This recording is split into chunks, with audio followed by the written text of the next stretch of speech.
guys, Dr. Rob Barrington here with some more nutrition advice. I wanted to talk a little bit about the difference between fasting triglyceride levels and postprandial triglyceride levels. Most people that have done some research into nutrition, done some research into health, will probably understand that plasma lipoproteins and plasma triglyceride levels are measured and they can give an indication as to your risk of cardiovascular disease. Most people have heard of LDL, low density lipoprotein. Most people have heard of high density lipoprotein, HDL. And most people have heard of plasma triglycerides, which is another measure of plasma lipoproteins. And I wanted to clarify something, because it's not always made clear that there are actually two ways of measuring plasma triglycerides. There is a postprandial method whereby you can measure the levels of triglycerides in the blood in the non-fasted state, which is what we call postprandially, which is after eating. And there is a way of measuring them in the fasted state, which is referred to as fasting triglyceride levels. And how you have your triglyceride levels measured is quite important. It has quite a few implications for determining your risk of cardiovascular disease. So I just wanted to clarify the difference, the biological difference between the two. When we eat, the food goes into our gut, and some of that food is usually fatty acids or triglycerides. Triglycerides are simply three fatty acids joined to a glycerol molecule. Fat is absorbed in a slightly different way to other nutrients, in that it passes through the lymphatic system. It's absorbed into the enterocytes and it passes through the lymphatic system, and then eventually goes through the subclavian vein and it passes into our blood. Now, the problem we have with fat, with triglycerides, is that they don't they're not miscible in water. They're non-polar substances. They don't mix with water, and therefore there's a problem in transporting fatty substances in the water-soluble blood. So the way that animals get around this is that they create proteins. We call them lipoproteins. They create proteins that transport the fats and help with the transport of these fats in the water-soluble blood. And this is really what lipoproteins are. They're just proteins that carry things like cholesterol, which is a fat, it's a lipid, and they carry triglycerides as well. Now, the lipoprotein that helps with the absorption of the fat from the gut is called the chylomicron particle. And chylomicrons are generally relatively large lipoproteins, and they're really involved in the absorption of dietary fat and other lipids, including cholesterol. So the chylomicron's job is to transport the lipids from the enterocytes into the blood. Obviously, your levels of chylomicrons are going to be higher following consuming lipids. That's obvious, because the more lipids you consume, the more lipids will go into the blood. Now, when you measure plasma triglycerides, what you're actually measuring is the triglycerides in these lipoprotein particles. So it wouldn't be a surprise for me to tell you that after consuming a meal containing fat, your chylomicron levels increase in your plasma, and these chylomicrons contain triglycerides, and therefore your postprandial triglyceride level will increase. So that's what happens when you measure your postprandial triglycerides. You're measuring really the triglycerides that are mostly in these chylomicron particles. If you measure fasting levels of triglycerides, this is something that's slightly different. Obviously, after you've consumed your fat and it's been passed into chylomicrons and they pass into the blood, the particles over time will be broken down. The fats will be taken out. The lipids will be removed from the chylomicrons, and the chylomicrons will be removed from circulation. So over time, the amount of triglycerides in your plasma, in your blood, will decrease. Your fasting levels of triglycerides are something slightly different, because they are actually a measure of the very low density lipoprotein particle. Now this is a particle that's produced in the liver, and the lipids, the mainly triglycerides that are put into the very low density lipoprotein particle, don't come from your diet directly. They come from the synthesis of fatty acids and then subsequently triglycerides in the liver, and that is through the de novo lipogenesis pathway. There is a pathway in your liver that will produce fatty acids. Those fatty acids are then joined to a glycerol molecule to produce a triglyceride. They are packaged into the very low density lipoprotein particle, and then they're passed into the blood. Now obviously, as your levels of chylomicrons decrease, as you go into the fasting state after you've eaten, the level of triglycerides in your blood becomes a reflection of these very low density lipoprotein particles that are produced through production in the liver.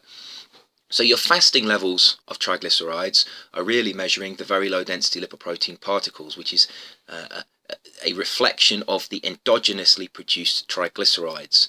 So very low density lipoprotein particles are a reflection of the fatty acids and the triglycerides that are synthesized in the liver, whereas your postprandial triglycerides are a reflection of the fatty acids and the triglycerides and the other lipids that you have absorbed from your meal.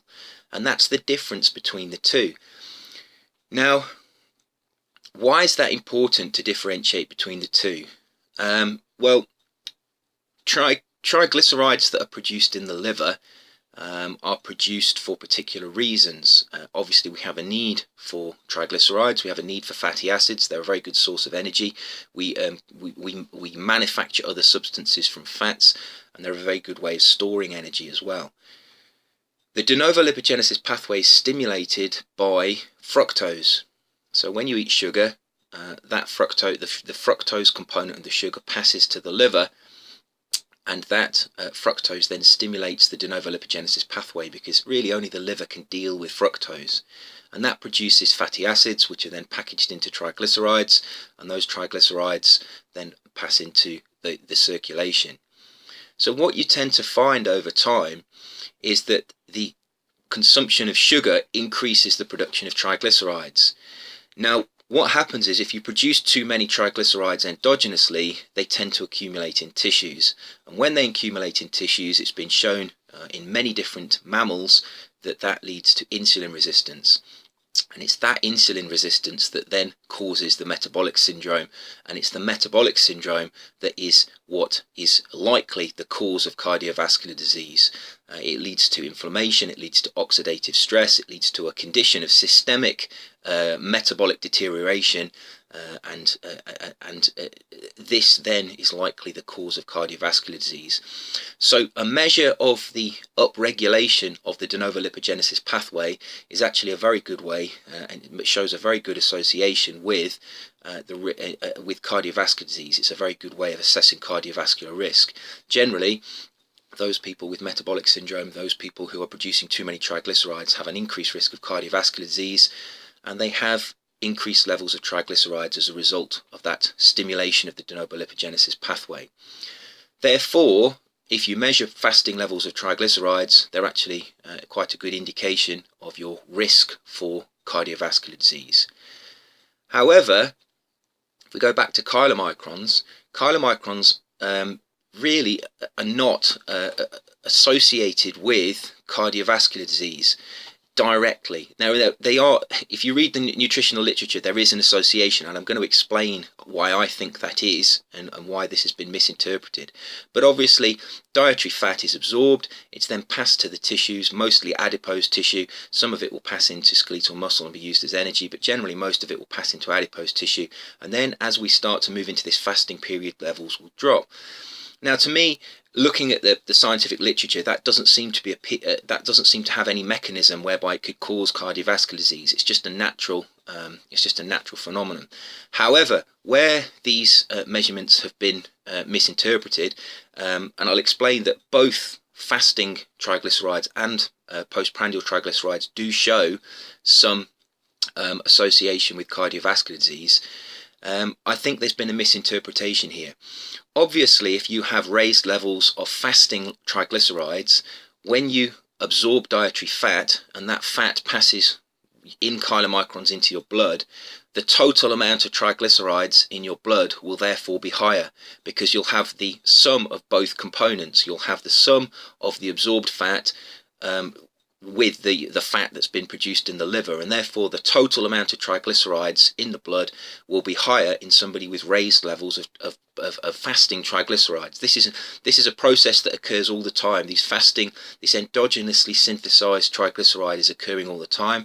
If there's an elevated production of triglycerides in the liver, obviously when you then like for like absorb the same sized the same amount of fat from a meal, that is going to push up plasma triglyceride levels further. And that, I think, is where the association comes from. The association between postprandial triglycerides and cardiovascular disease, I think, is coming from this underlying production of fasting triglycerides, which is then subsequently raising the levels of triglycerides higher than they would be if there wasn't this increased endogenous production. Now, there is evidence to support my contention, and I will put a link up to the paper that was published in the Journal of the American Medical Association, which I think supports that contention. And what it shows is that it's the 2 to 4 hour window after you've eaten that appears to be one of the best times to measure the association, the levels of triglycerides, in order to get the best association, and that's the best indicator of risk factor for cardiovascular disease. Now, the reason I think that window is the best indicator is because that 2 to 4 hour window after you've eaten will be the period when not only your plasma triglycerides will be at their highest, because you'll be absorbing fat from the gut. It's also the period where, if you're eating sugar and if you're eating fructose, that fructose will pass to the liver and will actually be starting to be synthesized into fatty acids, packaged into triglycerides, and then put in the very low density lipoprotein particle to be sent into the blood. So I think my contention it is supported by the literature, and I wanted to clear this up because many people have their triglyceride levels measured, and I don't think that's ever explained to them what the measurement really is. If you're having your fasting levels of triglycerides measured, what you're really measuring is your endogenous production of fat. If that is elevated, it indicates you've got a stimulated de novo lipogenesis pathway, and that is an indicator that you are producing too many fatty acids, possibly because you are consuming too much sugar, too many refined carbohydrates, and they are stimulating the production of new fat. That consumption of those refined carbohydrates, including high amounts of fructose, is really the risk factor for cardiovascular disease. Measuring the triglycerides is just a symptom of that pathway being stimulated, which is just a symptom of consuming the sugar. This is all to do with the metabolic disruption of the metabolic syndrome, which is the real risk factor for cardiovascular disease. The postprandial triglycerides are just something that occurs after you've eaten. The chylomicrons are eventually broken down, the triglycerides are pushed into various tissues, and then they're excreted.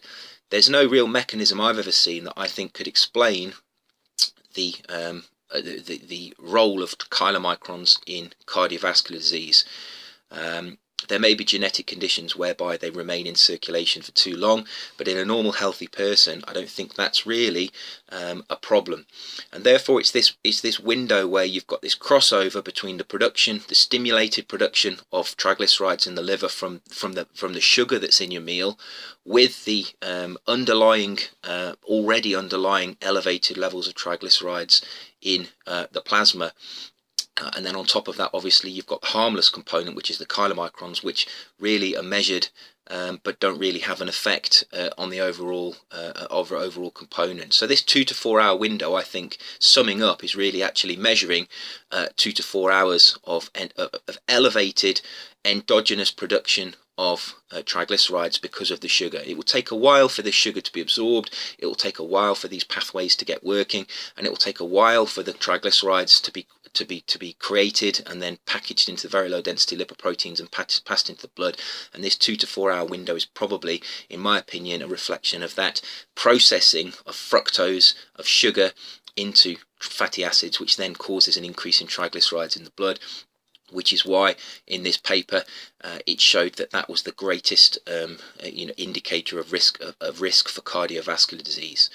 So there's that's something that needs to be considered. Lipoprotein chemistry is very complex, and it's also worth stating that it's not very often made clear that fasting levels of plasma triglycerides are really a measure of the very low density lipoprotein particle. What's also not made clear is that the very low density lipoprotein particle passes into the blood. It then gives some of its triglycerides to peripheral tissues, and as it does that, the density of the particle changes because fat is being removed from the protein, and therefore the density changes. As the density starts to increase, it actually becomes the intermediate density lipoprotein particle, and then the low density lipoprotein particle. So what many people are not aware of is that the low density lipoprotein particle is actually the remnants of previous very low density lipoprotein particles. They're the same particle, they've just given up some of their triglyceride content, and therefore the relative amount of cholesterol in the particle is increased, the density is increased, and it's been renamed. And this is why when you look at low density lipoprotein particle amounts in the blood, they are also a risk factor for cardiovascular disease, because you're measuring the same particle. It's just measuring it temporarily at a later stage. And this again is not made clear, and I don't know whether it's because the researchers are not aware of this and they've never thought about it, or the doctors don't think about it, but that's the reason. It's the same particle, you're just measuring it at a later period in the blood when its density has changed. The reason, and it's worth mentioning as well, the reason these particles are classified the way they are is because when you take a sample of blood and you spin it down, you spin down the plasma, you remove the red blood cells, you spin down the plasma, use a process called ultracentrifugation. When you do that, the lipoprotein particles separate based on their densities. So the most dense particles will go to the bottom of the tube, and the highest and the least dense will go to the top of the tube. And that's how they're named. But many of those particles are actually the same particles. They're just at different time points in their life cycle. These particles are recycled. Triglycerides and cholesterol are constantly being moved from one particle to another. The low density lipoprotein particle, for example, will pass a lot of its cholesterol to the high density lipoprotein particle, which then go to the liver and excrete it. So these particles are constantly interacting, and there is no black and white. It's a grey area. These particles, some of these particles are in between what are normal classification, and there is an intermediate density particle, but that in reality this is a grey scale. These particles are constantly evolving and constantly changing, and this is why lipoprotein chemistry is so complex. I have got a primer on lipoprotein chemistry on my blog, and I will also put a link to that in the description below this video. I'll quickly bring up now a picture that is in that primer and just go through quickly what the main classifications of the different particles are. So if we have a look, the largest particle is the chylomicron, which, as you can see, contains mostly triglycerides, and that's because it's required for its function is to absorb the triglycerides from the gut. The very low density lipoprotein particle again contains lots of triglycerides, and that's because it's a particle for transporting the endogenously produced triglycerides from the liver into the blood. So measuring that VLDL particle is what you measure when you're if you're in a fasted state. Measuring that particle is what you're measuring when you're taking a fasting triglyceride level. If you measure the postprandial triglyceride level, what you're really measuring is a combination of the chylomicron and the very low density lipoprotein particles, because obviously you're both endogenously synthesizing triglycerides and you're also absorbing them from the gut. And that's why that's just to clarify, that's why it is a risk factor for cardiovascular disease still, because there is still a component of that very low density lipoprotein in that measurement. If you look at the intermediate density lipoprotein particle, you can see that it's actually the triglyceride levels have decreased now, and that's because it's the same particle as the very low density lipoprotein particle, but some of the triglycerides have been removed, and therefore the density has changed and the size has also changed because it's lost some of its triglycerides. More of the triglycerides are then passed into the tissue. The particle becomes the LDL particle, and as you can see, there's a smaller triglyceride component, and also the particle size has decreased, and that is the LDL particle that people refer to as bad cholesterol. That again is a misnomer, because there are actually different types of LDL particle. There are small dense particles and there are also large buoyant particles, and it really seems to be only the small dense particle that is actually associated with cardiovascular disease. The large buoyant LDL particle actually is not associated with cardiovascular disease. So you can have elevated levels of LDL, and as long as you have the large buoyant type of LDL, you've not actually got an increased risk of cardiovascular disease. And this is why I've always said cholesterol testing is meaningless. You can accurately predict cardiovascular risk in a research setting if you do this properly and you actually analyse the particles properly. But when you go to your doctors, the tests that you're given are so simplistic, they don't really have any meaningful representation of anything. And there is no indication that if you have a blood test at the doctors that you're actually in the fasted state. Many people probably turn up to the doctors, have a cholesterol test done, and what they think is their fasting triglyceride levels is really a postprandial level, and therefore they get an elevated level higher than it would be if they'd actually done the test properly. So my personal opinion is that these clinical tests that are done are worthless. They don't indicate any health risk at all because of all of the inherent problems with them and the fact that they're so simplistic. It's really only the tests that are done in a research setting when they're done properly and they're analysed to these, this degree of what size of the particles and what type of particles. There's another low density lipoprotein type particle called lipoprotein A, and that's pretty much exactly the same particle as the low density lipoprotein, but it has this additional protein on it called the ApoA protein, and that's highly atherogenic. If you have high levels of lipoprotein A, you're at very high risk of cardiovascular disease. But of course, because it's the same particle as lipoprotein A, when you when it undergoes ultracentrifugation, it is in the same band as the lipoprotein, the low density lipoprotein, because it's the same density, and therefore old tests that used to test for lipoprotein, low density lipoprotein before lipoprotein A was identified may have actually misinterpreted their results, because they haven't taken account of the fact that there are actually two different particles, and there is a genetic component for how much lipoprotein A you produce. And it was Linus Pauling that was a great advocate of the fact and showed that vitamin C intake is actually inversely inversely proportional to the amount of lipoprotein A you have in your plasma. So the more vitamin C you have in your diet, generally the lower your levels of lipoprotein A, and this is why he said that vitamin C was cardioprotective. So that's a very interesting paper, and I'll put the link to that paper as well in the comments section below this video, so you can have a look at that. That is well worth having a read of, because it's a very good piece of deductive reasoning. And then you have the high density lipoprotein particle, which again, there are subgroups. There are different densities of high density lipoprotein particles. Albumin is a very basic protein that is a general transport protein that will transport free fatty acids in the plasma. So those are the main protein carrying lipoproteins in the plasma. Like I say, there is a grey scale, there is crossover. Obviously there are particles that are somewhere between an IDL and an LDL, because it's a continual process. So these are just a way of classifying them, although in reality it's not so black and white.